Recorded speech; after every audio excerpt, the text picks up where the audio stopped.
Welcome to another week, another episode of IBG Weekly. I am your host and founder of Iron Blood Games, Achila, and today I am joined by Bupathi and Stany. Finally, hey guys, after a long what's time, up? Bupathi is joining us. Yep, been some time. Hello, hi. So, Yes. Oh my god, you're alive! Jesus! I am alive and well. Oh, okay, that's unfortunate. Okay, carry on. hard at work developing and crunching away. And that is a taboo word right now in the games industry, so we shall not mention it. So today we've got a long one for you guys. We'll be discussing about Contortion. We've been saying that we will discuss Contortion for the longest of times, and finally that episode is now.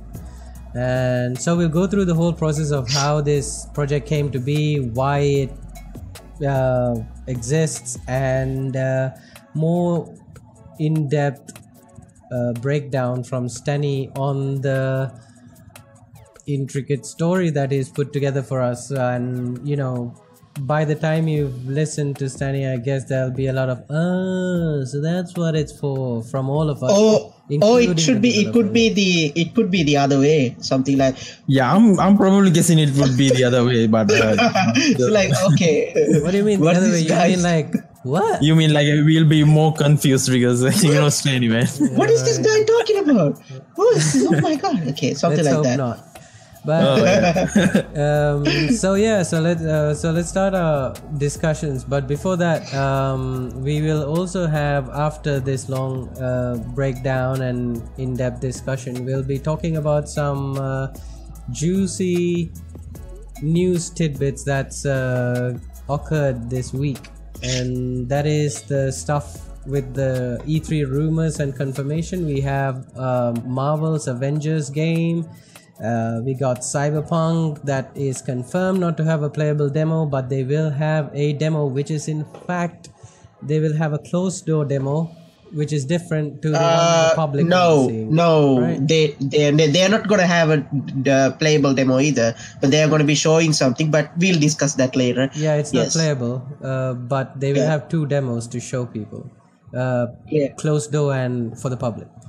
Then you have Ubisoft with their possible games coming out, and a very interesting subscription service that they'll be introducing as well. So great, yet another thing to pay monthly for. And then we have Death Stranding, and they released a 10-minute trailer, and we're all going to be discussing about it in detail. I think Stany and Bupathi will have a lot to talk about that. Then we also have Witcher 3 being teased for Nintendo Switch. God damn it, how is it possible? Oh, yes, that's a question they should have to wait until the end to find out our opinions on it. So let's get started with Contortion, shall we? So this project started out, if I remember, I learned about it as I was driving my parents to yet another wedding related thing, and I get messages, and here is a second project that we're going to take on while we are developing that's the main project. And I was like, what's going on? How is this possible? And there was a lot of me contemplating, how am I going to talk to Stany and tell him to back the hell off and let us develop LBW. They're gonna hear my side as well. I spent about 4 hours of just trying to figure out how I'm not going to swear at him and how I'm going to say this peacefully. It didn't end so peacefully, actually. And, it was still rude. There was a lot of terse comments by me, and but what essentially happened was that this happened during the latter half of which month was it? March. April. No, it was March. It was March, right? Yeah. So what has happened was that Bupathi had run out of data. I wasn't completely aware that he was out of data, like in the sense he has zero data. And for all those people who are not aware, there are data caps in Sri Lanka, and once you run out of that, they throttle you to 0.01 kilobits per second. Essentially, you cannot access the internet. So welcome to Philippines, sir. Yep. And so he was pretty much sitting on his ass being bored, and Stany was simply just giving him a means to just be creative. And Stany had been working on a little side project, a little script, and he called it Contortion, and he pitched it to Bupathi, and Bupathi was actually all on board for it, because Bupathi not exactly wanted to do a horror game always. He had said, that's how you guys convinced me anyway. So so this is my I come into Facebook. I finally have time to reply to these messages properly, and I'm all infuriated, and I say, hey, what's going on? Stany, I would kindly ask you, please, sir, to back the hell off. Just back off. So mad. And because I'm like, I was just thinking like, how are we ever going to make any form of prototype before June? And it was seeming more and more unlikely that's going to happen. And then someone tells me, hey, by the way, why don't we spend like another few weeks making another game? Sent me through the freaking roof. But then you guys explained it to me, and I'm like, well, we can't do any LBW development, and what these guys say actually makes perfect sense. It's better to have something to do, and also a great chance for us to kind of flex our creativity, right? And see what we can come up with in, what was it, like 3 weeks, 2.5? Yeah. So I'd like to hear like more, like you guys can tell your side of that inception story, how we decided to go through with it. Who should should I go? Stany should. Yeah. I mean, so the main guy. So it's gotta be pretty interesting, because I'm gonna go from the beginning. So the thing is, what happened was, so basically, if I remember correctly, I pull out one night. I randomly pull out my notepad, and I wrote like 6 lines of some random text, and I just dropped it in the middle of the night on Bupathi's chat. And Bupathi was like, I don't understand it, but I want to do this. So that's exactly what he said. He was like, I don't understand any of this, but it sounds cool. I want to do this. I was like, so it was like an immediate yes from him, which was pretty great. And after that, it evolved into something else and something else and something else. And after that, after that, it eventually, I was the one who approached Achila about this, and Achila at first he didn't say anything. He just went completely silent. So I thought it was pretty normal, because it's what Achila does as usual. So basically, and after that, he started raining down hell upon me personally. So basically, what he tried to do was he took the word you, but he didn't say you, but he elaborated worked around it. 120 word saying that, exactly. that message, that paragraph, that set of essays. It was like really well little. It was really almost poetic, And yes, and I was at the same time. I was like, Where's this coming from? I was actually like reacting how one would feel if there was lava in their right now. I was actually telling Bupathi, okay, we should actually stop this project, and you should he was ready to quit by that one. I was literally, I actually gave up at some point. And Bupathi was like very chill guy in the gang. He was like, chill, I'll talk to Achila. He came into the group and he said, I don't have data, I don't have to do anything, so yada yada. And initially he kind of agreed. So basically, to start where this idea came from is that I have to go all the way back to October 2018, last year. So basically, I was really bored at my office, and I didn't have to do anything. So I was like, it was like a shitty job. It's very boring. So at that time I was really obsessed with surrealism, especially David Lynch movies, and especially PT, guys. Do you guys remember PT? Yep. Silent Hills, yeah. So I was really obsessed with all those things because, the reason I was obsessed with PT is because I love the movie Racerhead. So it's a fantastic movie directed by David Lynch. You should really go and watch it. So PT heavily took inspiration from Racerhead. So I was really obsessed with PT and how things work and how it actually taps into fear of the player. So I really wanted to do something similar to it. So I wrote this bizarre open world type of design game. It was set in the mountains of Venezuela. So there was actually mountain where people go into hiking there and they never come back. So I actually based off that real fact, and I wrote this story. But initially I came to the conclusion that it actually sound and looked very similar to PT. So I really don't want to do that because I have this thing because everything that I want to do, I really want to do something off the circle and something entirely different that I'm taking inspiration from. I'm sure that how you guys operate as well. So initially this thing evolved into one another and something else, and it's a good time to say that the main reason Bupathi and I had long nights of fights, like each and every day of the development. Oh man. Yeah, and this guy was like, rained down hell upon me. Because even at one point he literally said that I didn't show any complexity in this game, any flexibility in this game. Like in the development, I didn't take any, ideas or opinions from you guys because, the reason. I think he was more like saying was it's more a thing about like you weren't explaining the story properly so that we could even begin to give you feedback. Yeah. Yes. Yeah. So basically, yes, that's what I'm getting at. So basically, it's the best time to say this actually.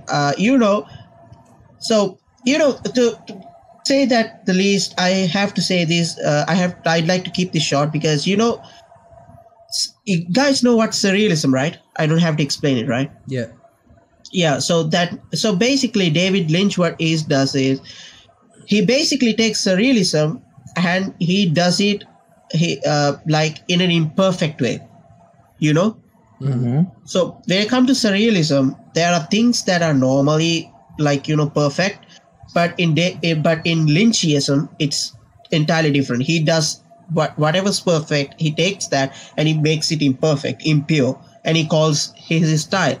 So basically, that's what I exactly wanted to do with Contortion as well. So what I did was I actually take one thing and I ask you, and you automatically you come up with an opinion, and I wanted to do opposite for that. So that's why we had so many, obstacles and, but so basically what I did was Bupathi would give me like an opinion and I do exactly opposite to that because that's exactly how I wanted you guys to operate. Because the reason that I kept you guys in the dark is because Contortion doesn't have a story, to be honest.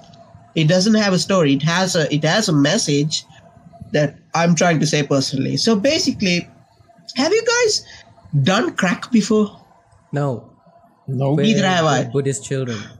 Yes, neither have I. So basically, I've heard stories that people done crack before. Basically, Contortion, making of Contortion for me is like an experience of a person having, crack.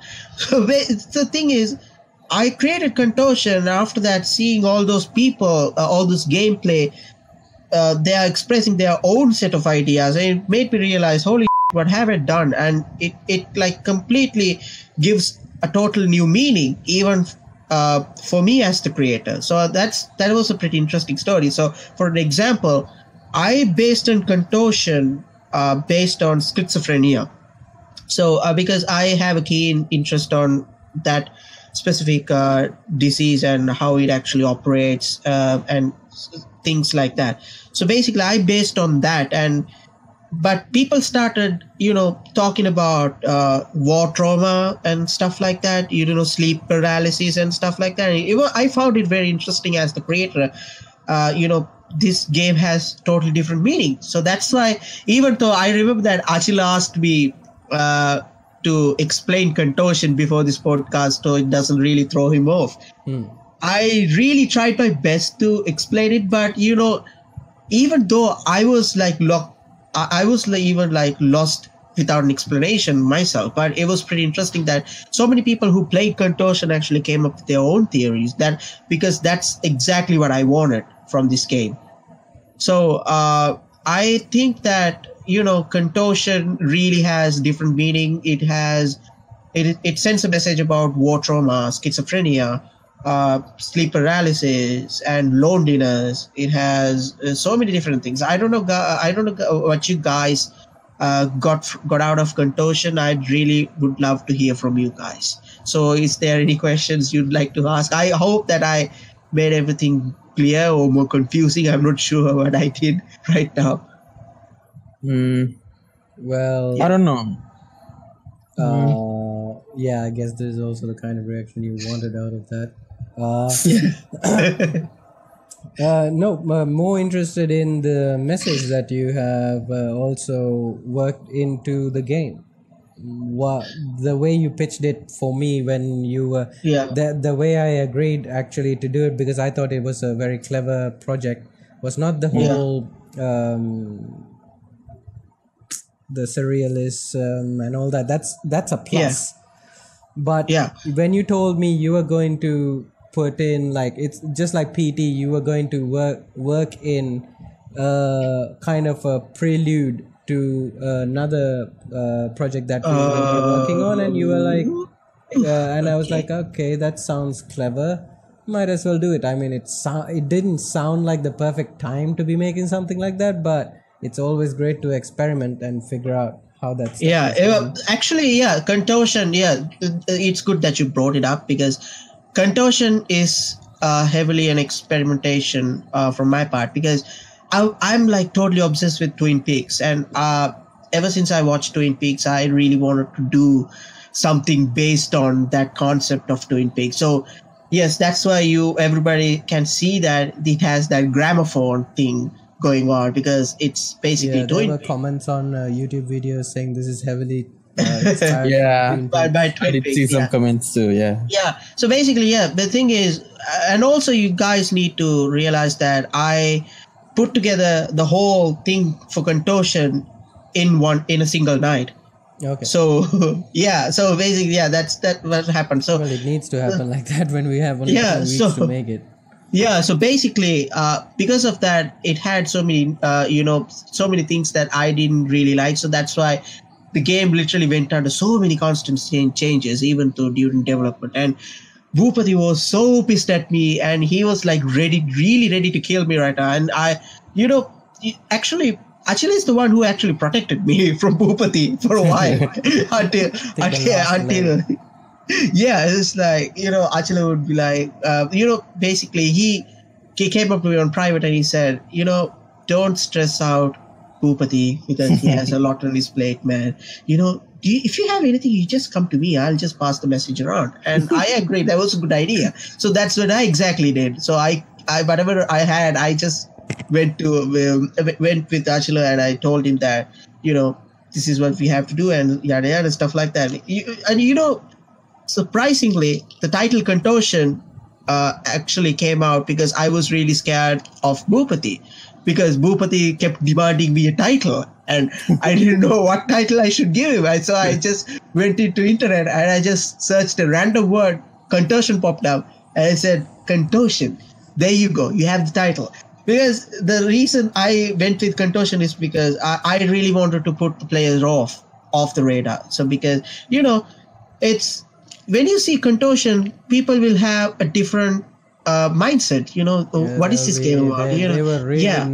They were really not trusting that the dark entity that we had. They were expecting him to do Contortion. Exactly. So I really did not want to get their camera away from the dude. It was so fun just watching that. It was That was really gold. That was really gold. And I mean, like, that's exactly what I want to. I really wanted to put, throw off the player off the radar. And it was like, okay, what the hell is going on right now? So what I did was each level I was designing, I really wanted to put the player off. So that's exactly what I did. You never see a random gramophone in the middle of the woods. So you never see a clip of atomic bomb dropping on Hiroshima on a game. And you never see a man just sitting on and just suddenly he just stands up and pointing at the right side and the door opens. You never see that. So that's exactly what I wanted to do.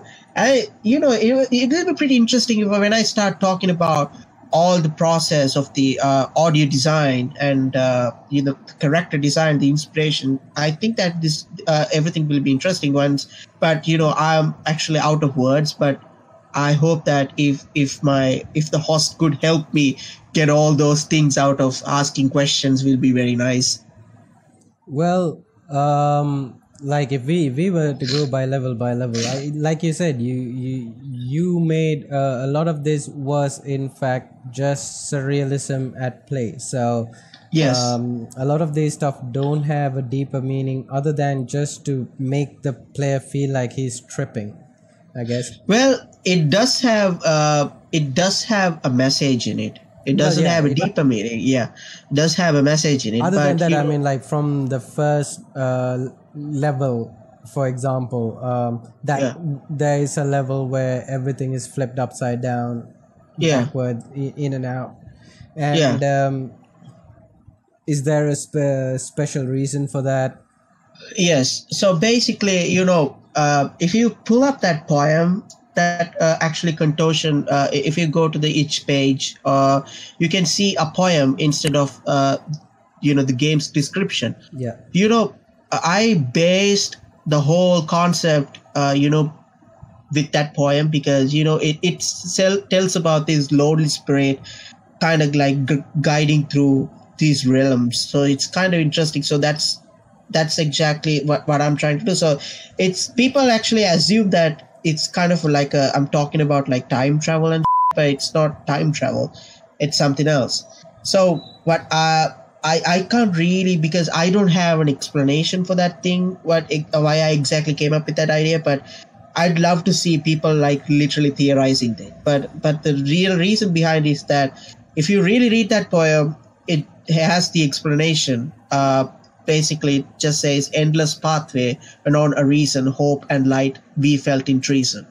So that line itself literally explains the real meaning of level 1 and 3.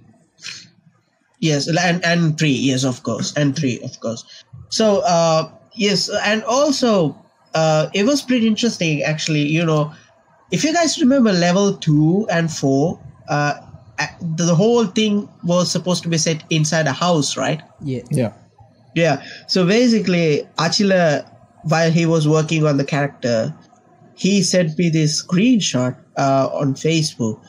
It was like in this black endless infinite space. He was just sitting on his like couch and looked super cool, like he was in some sort of dimension. I kept telling him that, dude, we should literally like scrap the house and just place the guy in that. It was so awesome. And it turned out to be really awesome. But it was actually, there's no meaning behind it. It was rather than an interesting accident. Yeah. So I was like, so Contortion literally had so many different accidents, but it turned out to be like, it gave out like so many different meanings. But that's just game development, isn't it? Sometimes you come across these interesting like workarounds which turns out better than initial because of like maybe we just didn't have the resources to come up with a great looking house interior, but then we're like, exactly, but if you do it this way, it's like you're in some next dimension kind of place. You don't know where you are, but there are housey elements here, so you can only assume it may be a house, it may be not. We don't know what it is. Exactly. It was pretty fun because we could have you done know more if we had time. Like we could add like Exactly. mists and shadows in Exactly. the background moving you know slowly. the whole contortion was literally constrained by our capabilities, and time. So basically Because we Yeah. capabilities is not an issue because it's more like, do we have the time to put stuff in? Yes, exactly. So I mean, like, we need to really literally about the technical and the things that we had, The because promise we made was once the data is back, it's back to exactly. So basically, all those resources we put together, we couldn't just pull it out and use it for contortion, because no. we can't literally do that, because that things from scratch. Yeah. Yes, exactly. So it was pretty interesting because the original design for the man that sits, the lonely man, actually was, I told Achila that I need him to be covered in some sort of like oil, but it was pretty hard because there was this VHS filter that we put, and it wasn't literally clear when it comes to that.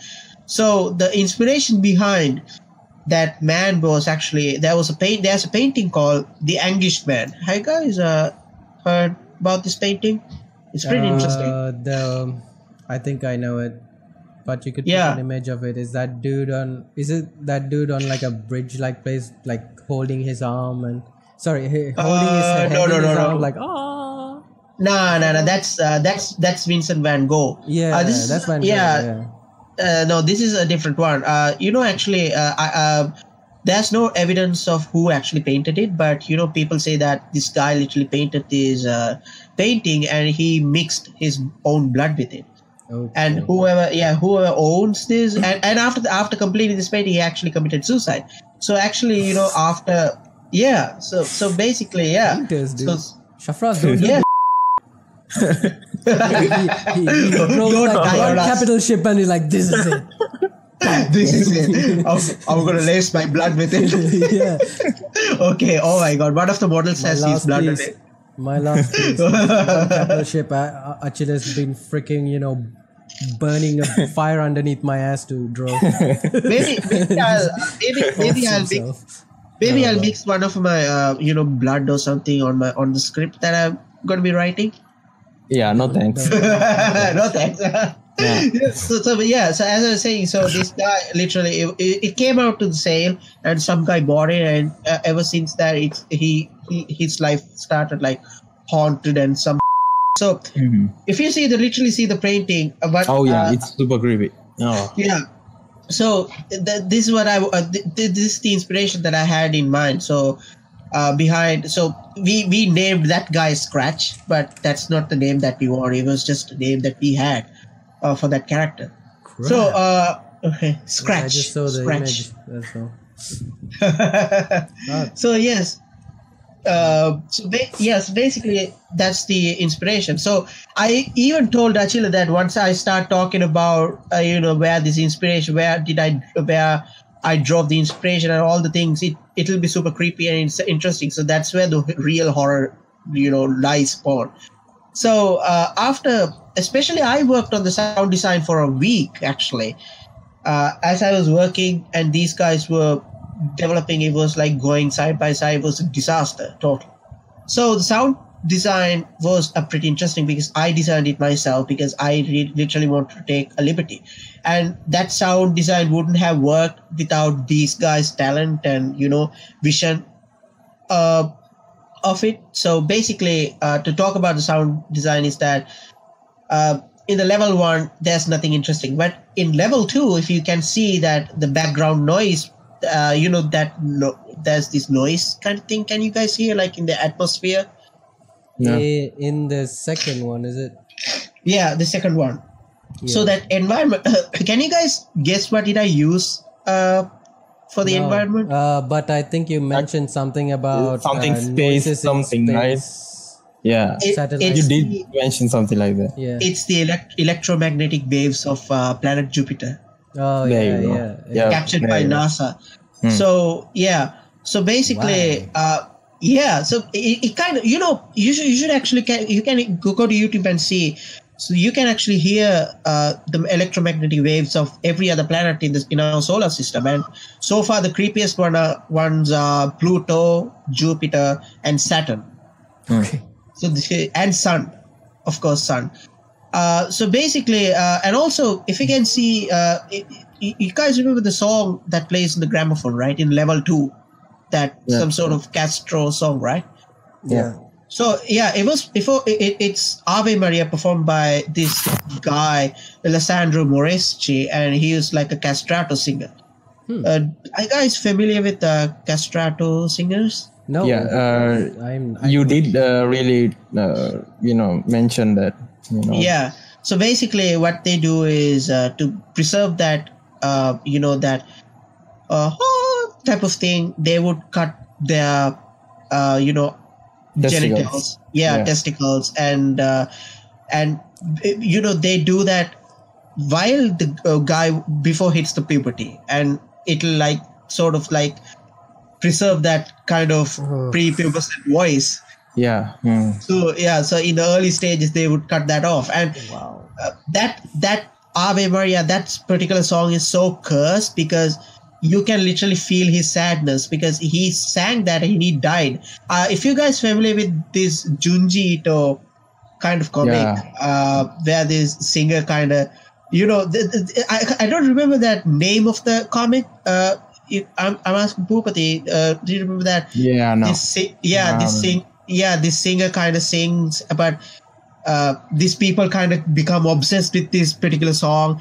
After they kind of realized that this singer actually sang this song after she died in the studio. It was a pretty interesting comic. You should actually see that. Has all these weird bits of information where he pulls his inspiration from. It's crazy. That's why I always say, like, game ideas coming out of Stany is going to be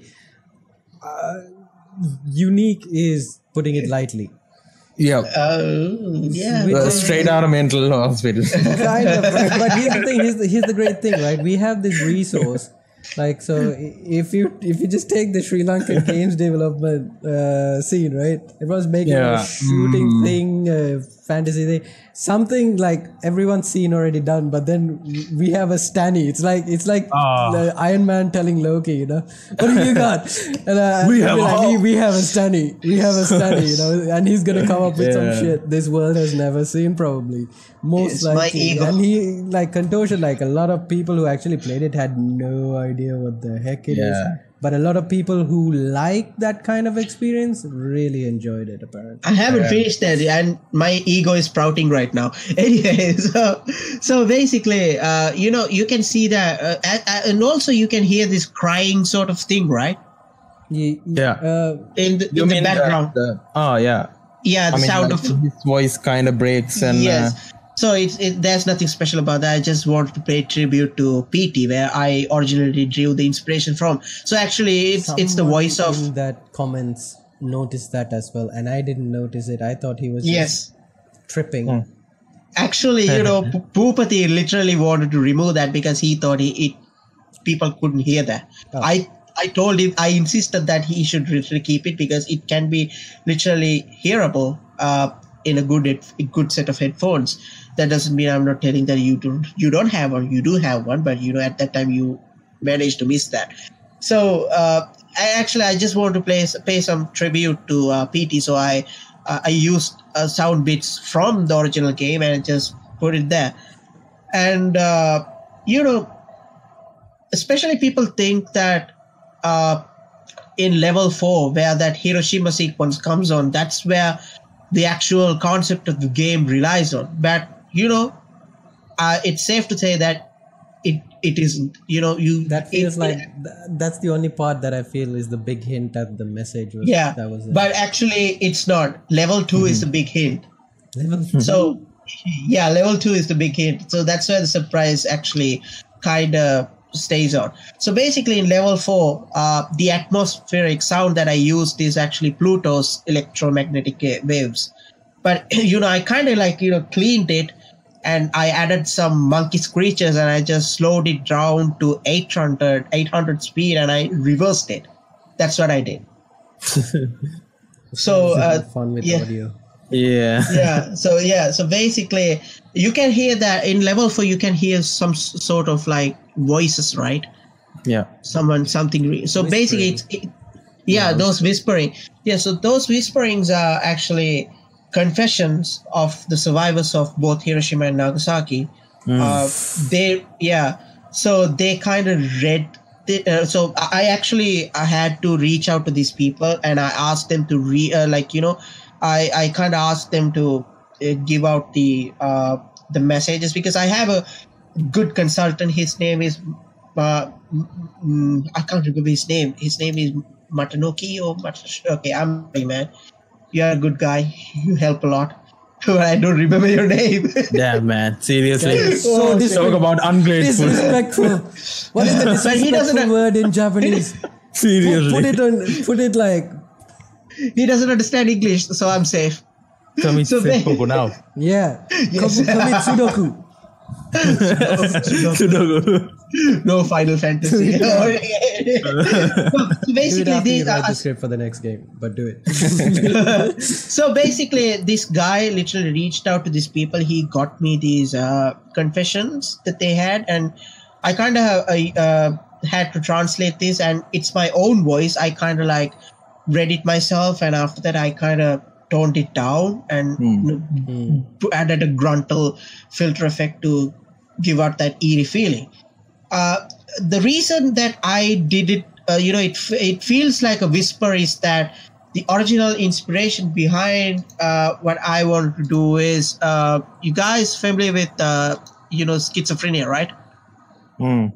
Yeah. So basically, there's this thing called. Hold on. So basically, that's how exactly schizophrenia kind of feels. Just explain it for the listeners who don't know what schizophrenia is. Yeah, so schizophrenia is sort of this. Have you guys watched Legion? It's really kind of hard to explain what exactly that is. So it's like a multiple personality kind of thing. So isn't that like a type of?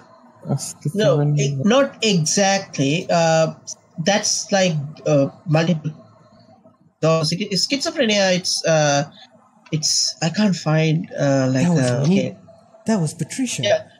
Okay. Schizophrenia is a mental disorder characterized by abnormal behavior, strange speech, and a decreased ability to understand reality. So basically, it's Legion. What's that guy's name? I can't remember. Oh God! Oh man! What in the actor's name? Because I know Dan Stevens, but I can't remember the character's name. Oh my God! Glass. Glass is the other one. So that's schizophrenia. So basically, it's this weird kind of thing where you'll have abnormal behavior, something like that. So you'll usually seem out of focus than usual. So the whispers actually represents. It's called auditory hallucinations. So it's basically, I can, to explain what auditory hallucinations are, it's like a paracusia, a form of hallucination. Wait, what? Hold on, what? He's going to have to put up definitions of it. Yeah. Yes, so, okay. I don't know, in the podcast areas. Like parachute or something, I don't know. What is it? Paracetamol. It's, okay, paracetamol. Cool. It's called paracusia, aka auditory hallucination. Oh, it's a form of name. All right. Yeah, so it's a medical term. So it's a form of hallucination that involves. It's human biology class, everyone. Yes, welcome to my mind. Actually, you just need the you're not even in the reception. God damn. So basically, it's a form of hallucination that involves perceiving sounds without auditory stimulus. Simulation. Okay. Yeah. So a common form of auditory hallucination involves hearing one or more talking voices. However, individuals without any psychiatric disease whatsoever may hear voices. Oh, sometimes that happens to me. Like I think my parents are calling me, but it's but it's no one at all. No, there wasn't actually any sound apparently. It's just just that anxiety of they might call me. That because of my sound cancelling headphones, so I'm constantly maybe they called me. But the thing is, I've actually met these people, and it's very serious, and I mean, like at some point that those voices will tell you to kill yourself, and you won't have any option just to do it. They told me to do that. So between those voice cuts in the confession, I actually used one other layer. So basically, when you remember Nam, right? Vietnam, when Americans just went there and just got their asses kicked by the farmers. So basically, they had this kind of operation. It's called Operation Wandering Soul. There's going to be a lot of American, if there are any Americans that join us, they're going to be like, yes. But don't worry, the rest of the world, this is the kind of view we have. By the we know. We're all like, yeah, you guys won. Just the way that Thor reacted to. So basically, Operation Wandering Soul is sort of this weird type of thing, because these Vietnamese people, they strongly believe in afterlife, and they had this sort of belief that if a person dies in a battlefield, or he died without completing his things, they would wander off in the wilds and in the streets at night, and they would they will be always buried with an instrument, because once they resurrect, once they are walking as a ghost, if they are bored, they can use that instrument to play and just saying something. So Americans actually use this as a counterpart, and and actually they designed to scare these Vietnamese people as a psychological tactic. So they played those noises. Exactly. Wow, that's actually pretty clever. So actually pretty clever. It's actually pretty clever. So I actually kind of added that part as another layer to to give it a more eerie feeling about it. And also, I forgot the most important part. Before I took inspiration from Angish Man, guys familiar with SCP containment? No. No? CP Foundation? No. Yeah, so basically CP Foundation is... Wait a minute, let me pull it up. So, yes, SCP Foundation is sort of it's a fictional organization documented by the web-based collaborative fiction project of the same name. Within the website fictional setting, the SCP Foundation is responsible for locating, containing individuals, entities, location, and objects that violate natural law. So basically they're supernatural things, but it's fictional mostly.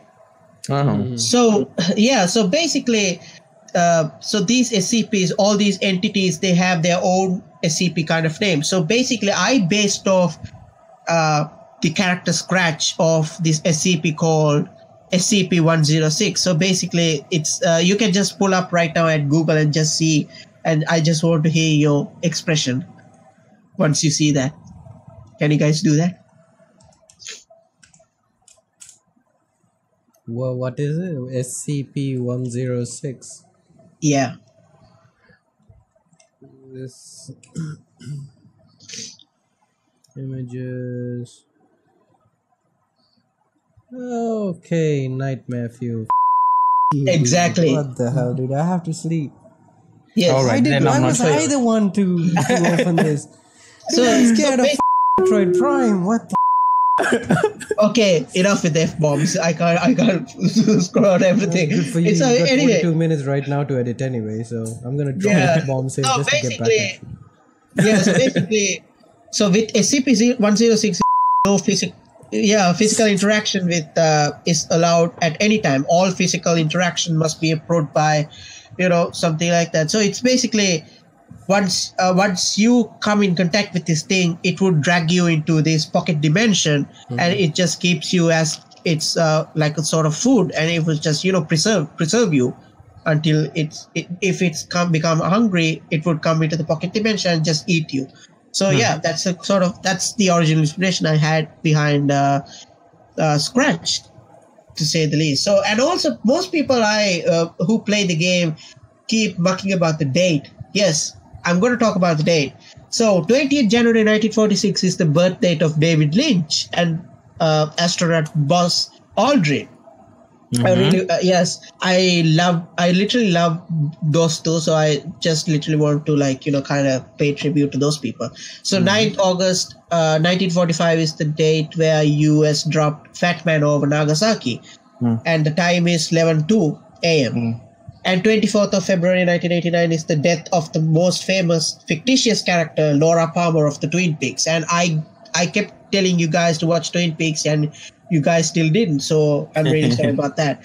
So 6th of August 1945 is the day where US dropped the first atomic bomb named Little Boy over Hiroshima at 9:15 a.m.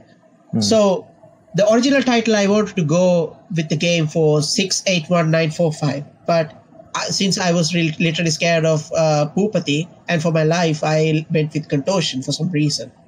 So why? I mean, I didn't have any problem with the name. But actually, I was literally scared for my life, so I went with Contortion. Like why? Achila knows the reason. I mean, I never told you to pick a good name. I never said that. But I was literally scared of you because you kept insisting that I should give out a name for you. I think his anxiety was acting up from the start of this project just because I first jumped on his ass and told him to get the heck away and not do this thing. And then there you go. He never recovered from that. There you go. And also, most people actually it came up to me and said that this actually kind of looks familiar to Puppet Combo games. Have you guys heard of Puppet Combo? Yeah, I know. Heard of it. Dude, I haven't heard of Puppet Combo. And also, now is the good time to say, I never heard of Puppet Combo until up to this point. So yes, there you go. Contortion was an original idea from the beginning. So I hope that I explained everything from A to C from my part. So I'd like to hear what you guys have to say about Contortion. Well, like we said, I think I can speak for the both of us when I say we had no idea what the heck this thing was about. Bupathi was intrigued by the fact that it was horror. I was intrigued by the fact that this was the one horror game that I wasn't scared of. And then I was more interested in how the team, because we haven't really worked with Stany actively on a project yet, and this was my kind of gauge on what his strengths and weaknesses are and how this team works together when you have another +1. It's always been me and Bupathi making games so far, so it was good to see what happens when we put a +1. Now in LBW we're about to include Stany into lore building aspect, although there isn't much lore to build, so it'll be very light touches. But we'll be adding Shafraz heavily, and we'll have to see how much of a throttle he might be or not. We need to figure it out. So so I'm like, the Contortion was more like an exercise of practice and experience gathering for me, and for Bupathi it was on top of that. I think it was a matter of just keeping himself entertained and busy while he didn't have any data. Nothing. We actually learned a lot by doing Contortion. I mean, I learned a lot about writing games because, this is my first time writing a game as a solo person.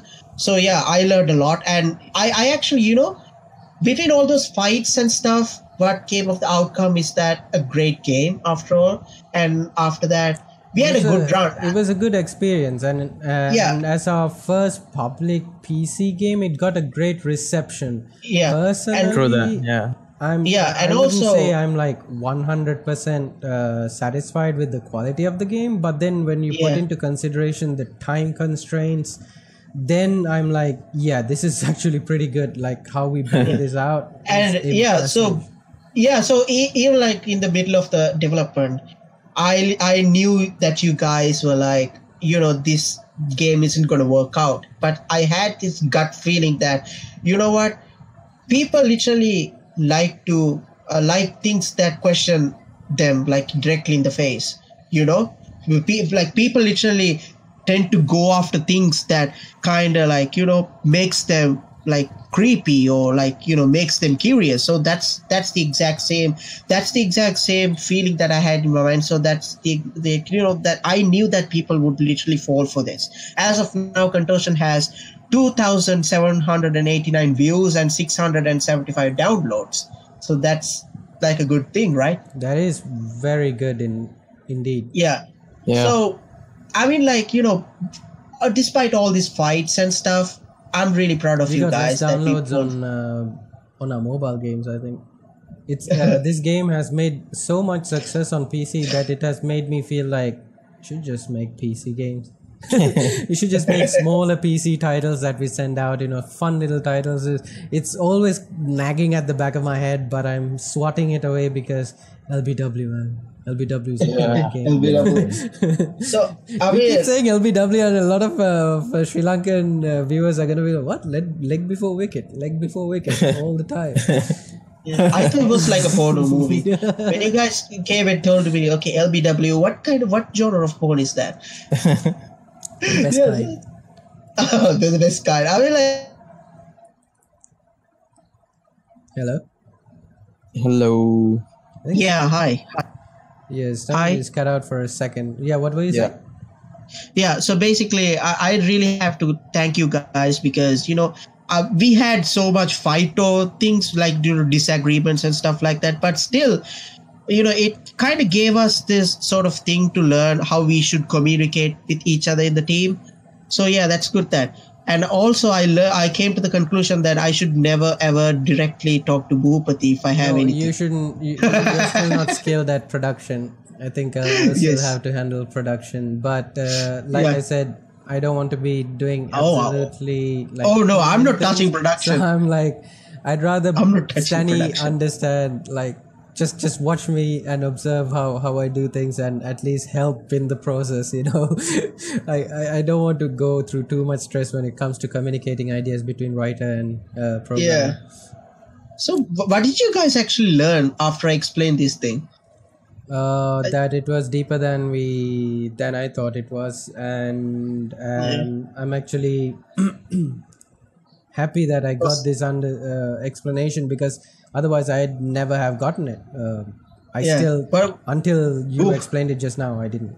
Yeah, Bupathi is like so silent, and I'm like really concerned at this point. No. I'm just trying to process because a lot of the things that you explained to me, like when you're giving me, different directions, do this, and when I asked you, like, why, what's this thing, like, what's the reason behind this, and you always kind of lied to me, I mean, now when you like explain it, and now I realize like you were like lying to me the whole time.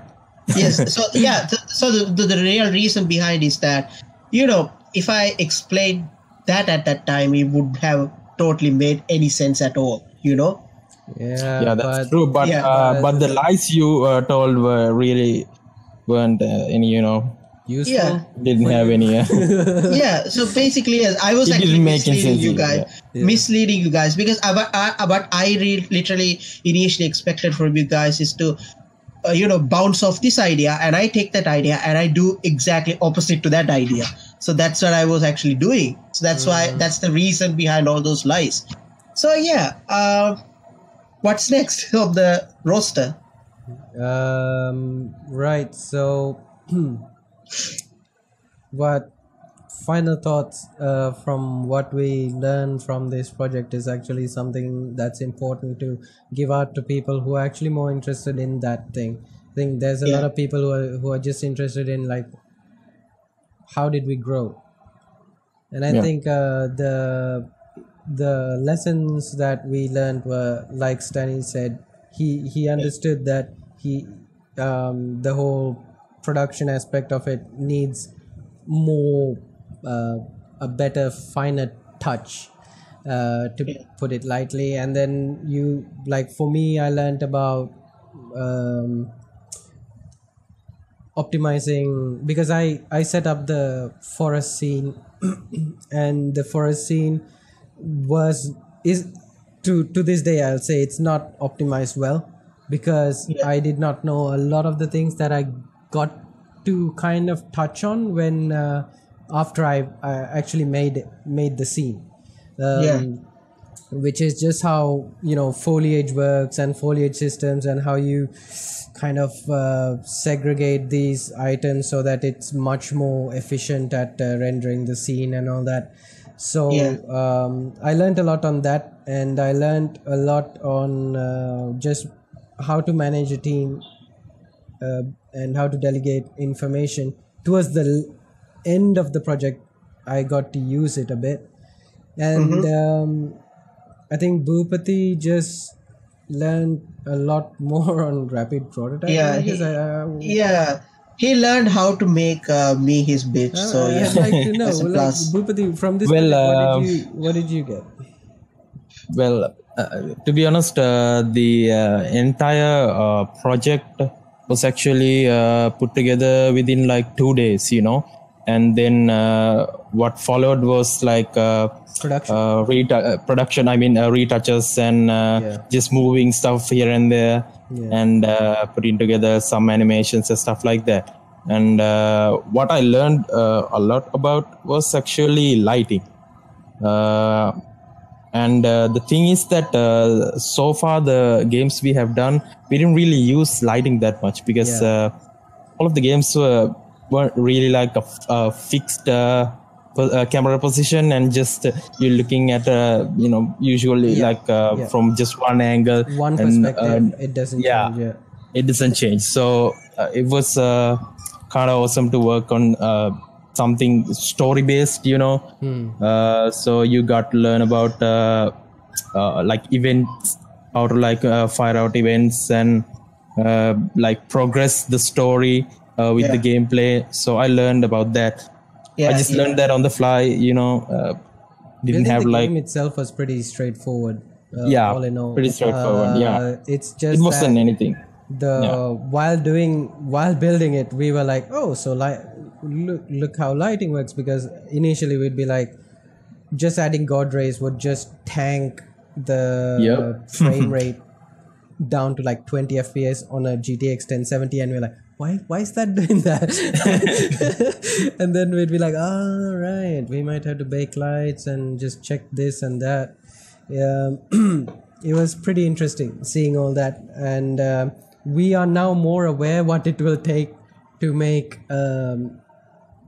more advanced games when we work on them. And we are currently working on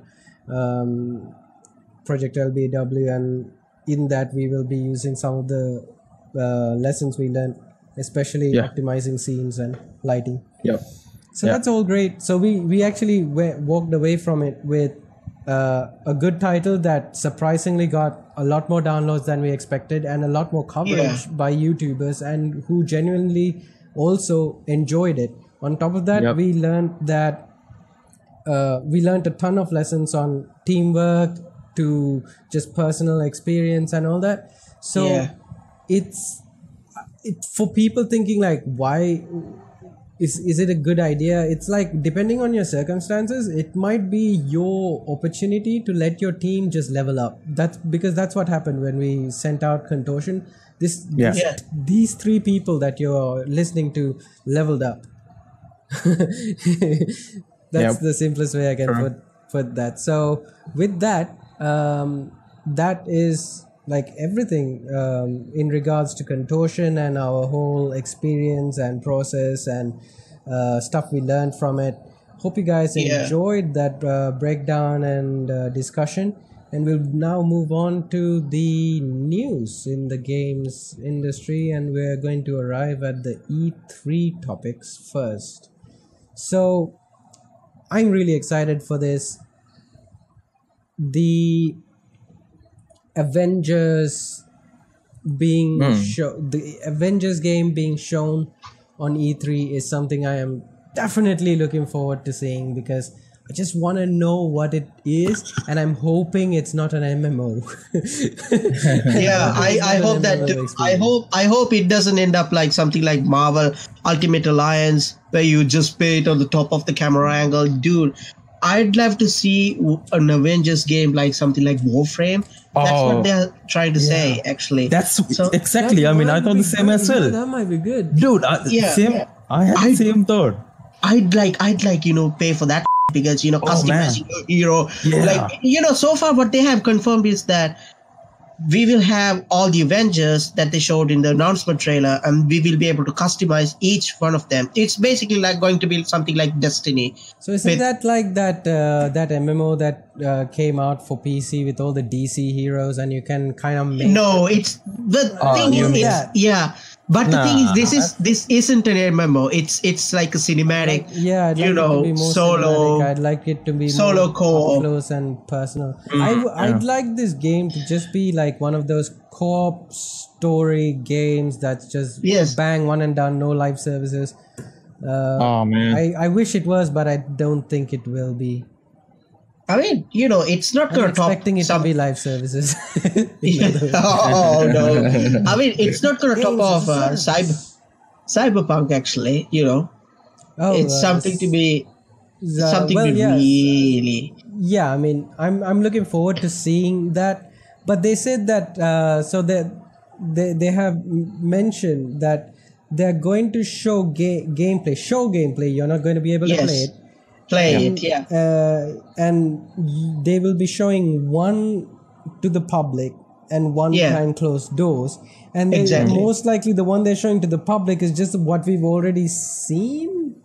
Well, no, I don't think so, because CD Projekt Red themselves, they told that this sort of like a concept demo. So this time we are going to be seeing what's the actual the product will look like. So that's something we have been... The one before, we had like a 15-minute gameplay thing, right?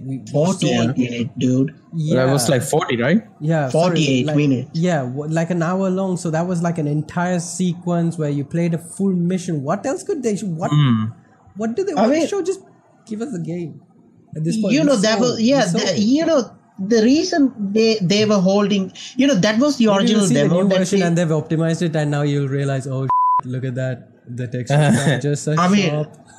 CD Projekt Red, man, they never disappoint anyone. I mean, so I'm like really pumped. Regarding that, the gameplay experience is always on, it's amazing. It's super refined, right? When it comes like Witcher 3, for example, they showed like they showed like a game in-game like cutscenes and all that, house on fire and all these amazing effects, and they showed it again another E3, and people realized it was a lot less like dialed down, and people were like, so the graphics weren't exactly like that, and CD Projekt came out and said, guys, we can't give you that level of fidelity on an open world, sorry about that. And then later on, they even sent out 4K texturing and all that.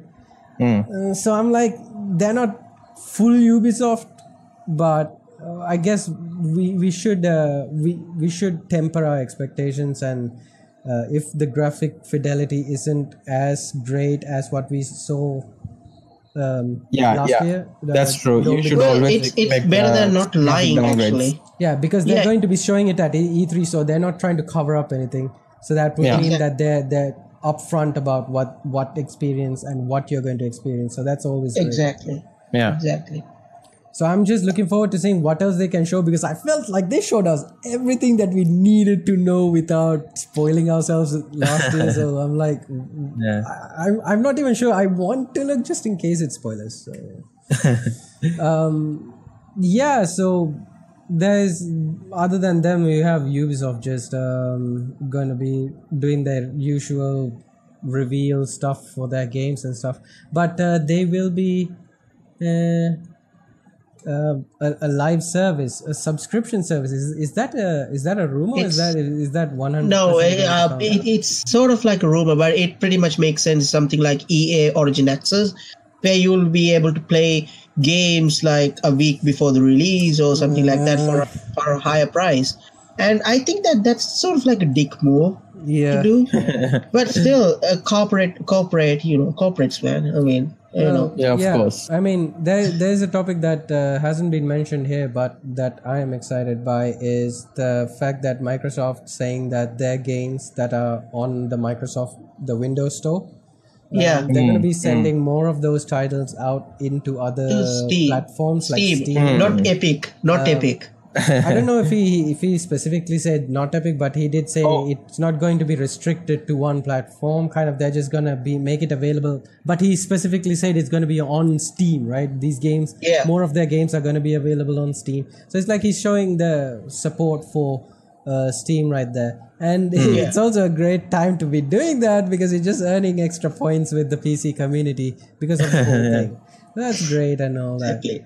And so we're running out of time, so let's just wrap up this whole podcast by just discussing the fact that since we are on CD Projekt, the DS, Witcher 3 on the DS, how is that even possible? Magic? No. Sorry, it's Switch. The Switch. Yeah. Switch. So basically, I mean, I only have one question. I only have one question. How is that possible? I have no idea, but props to the developers, trying to squeeze that into a handheld device. I don't know how they're going to do it, I mean, to be honest, Witcher needs like a beefy machine to run on, and Switch, it can run Doom, Skyrim, Breath of the Wild, and come on, man, it's going to be a lot more optimized. Not even if I don't think how optimization is going to work because Witcher is such a fantastic, gorgeous game. They're just gonna really kind of you're gonna downgrade the graphics. Knowing CD Projekt Red. Knowing CDPR, I don't think so. They're gonna downgrade it. Come on. Literally, you're just. It's not going to work. They cannot just port it to Switch without some change. Yeah, they're gonna have to cut off a lot of things. We just don't know. Maybe they optimize the engine. We just don't know. We'll see it when we see it. They kind of already confirmed that there are actually 3 AAA game titles actually on development alongside Cyberpunk, and they made a ton of money from Witcher, aka exactly.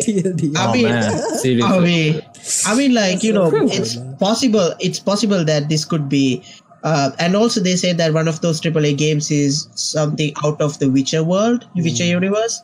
So it's possible that this could be it, Witcher 3 for Switch, and I just wanted to see how, and I'm gonna buy Switch if Witcher 3 releases. Are you seriously, man?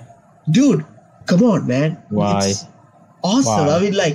Portable thing, Witcher. You can take Witcher anywhere you want. There's some caveats on that portability. Just figure out how exactly that works. I think there is some caveats with the Switch and the portability, okay? So if you're just gonna think I'm gonna go to Anuradhapura with just the Switch remote screen thing, and just make sure you have the Stany, if you're gonna just throw money away, just throw it at me, all right? He needs a GPU. Just get him a GPU. Just throw it at me. I'm just gonna buy a GPU. It'll be really helpful. His computer is missing a soul. His computer is missing a computer. What's gonna happen? You get him a GPU, and he's gonna be like, "Bye, guys." Oh man, I'm gonna go play some games. I have a lot of catching up to do. He'll forget about IBG. IGV. Oh my god. Dude, you're probably the only employees cursing in front of the boss about the own company, You never know. Yeah, indeed. Yes. Anyway, so basically, guys, did you see the new Death Stranding trailer? Yeah. Guys. Oh yeah. What was that all about? To think about it. The music stuck in my head. I know, right? I was humming it a couple of hours ago. And today I just I know. That guy is so good at just figuring out, and he even props. It's like he just loves. From one thing I realized from the trailer is that look at the amount of real world actors that are in that game, and also he has a thing for just using like existing like popular music and stuff. Yeah, and he even edited the trailer that got out. He edited himself. Yeah, I mean, talk about. That guy is such. I wish I had his work ethic. Yeah. Oh God, he's such a perfectionist. Not to be stereoscopic, but he's a Japanese, Yeah. Makes sense. Gambatta. Yep. You guys watch too much hentai, but yeah. Anime, dude. Anime. Oh, okay. Whatever the term fit for you. I mean, like, I'm really excited because he even confirmed that the world is so big that the mountain you see actually accessible. Yeah, which surprise! I'm like, dude. I mean, he showed us 10 minutes of gameplay, and I still don't know what to expect from that game. Which is something to say, like that. And here's the thing, right? He showed us 10 minutes of gameplay. He showed like almost pretty much a lot of the aspects of the game, and I still don't get what to expect from that game because I know World War One trailer. There was Vietnam like scene where So I'm like, the heck. But it's going to be like a huge open world. There's going to be babies in pods. There's this intricate storyline. I mean, CD Projekt showed us an extensive gameplay footage last year, and I know exactly what to expect from that game now. Like, I know what to expect. But Hideo Kojima's Death Stranding, still no idea what I can expect from it. I mean, I only have one question, like just one question. Did Troy Baker actually lick Lea Seydoux? That's the question that I have. What? Did Troy Baker actually get to lick Lea Seydoux? Oh man, that's the only question that I have for right now. And then imagine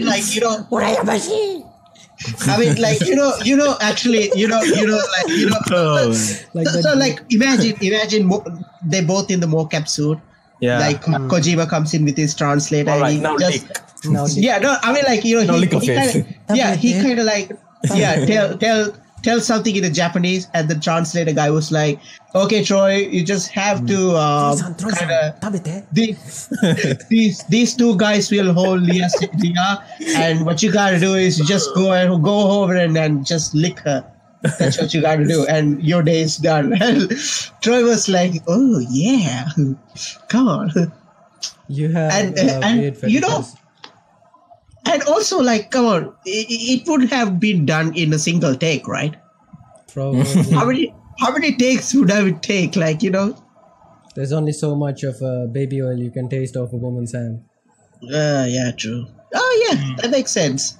So I mean, like, that whole thing is like so mind blowing. And I just have one complaint. I didn't really like the gameplay.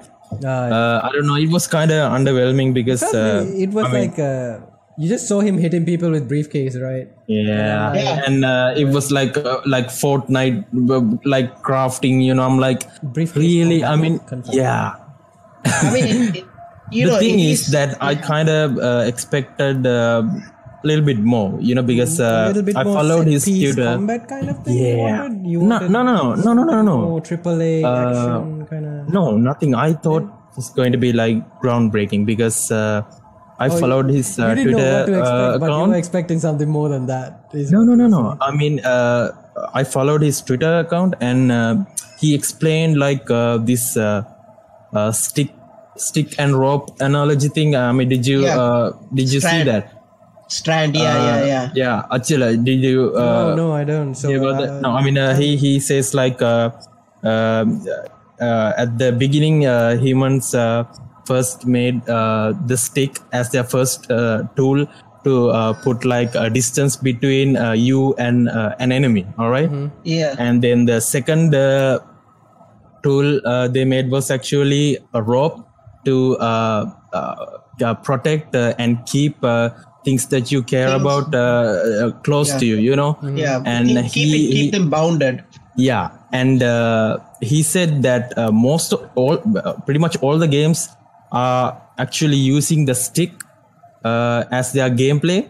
So it's basically shooting, violence, just keeping enemies at bay, that. And in Death Stranding, he wanted to approach the gameplay as the Rogue, So it would be about bounds. It was about connections and protecting the people you love. When I thought about it, I was like, wow, that's like really difficult to imagine, briefcase by whacking them with the briefcase.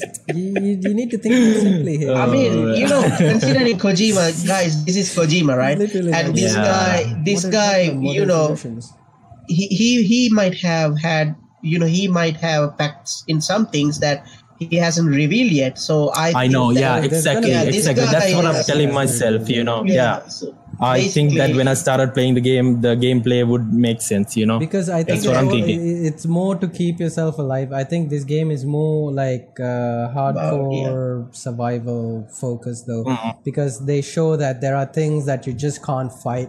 And you have to detect that with that little light bulb thingy on your backpack. So I'm thinking it's the combat is going to be more intense, and there's going to be a lot of briefcases. Anyway, let's wrap it up for the day, shall we? Yeah, this is a long one, and I'm going to have so much fun editing this. Yeah, that's what she said. Yes. God, sure. Why? Anyway, come on, I've been rewatching. Thank you very much for tuning in. Stay tuned or check our other episodes, and make sure you leave a like, comment, share, subscribe, and hit that bell icon on YouTube. And share your thoughts on the comment section, and let us know all about how America did not get their ass kicked in the Vietnam War. Exactly. We'd really love to. Signing off for now, it's Achila Rangabahatige and Stany. Hey guys. Bupathi here. Bye bye. See you guys. Good night. Bye.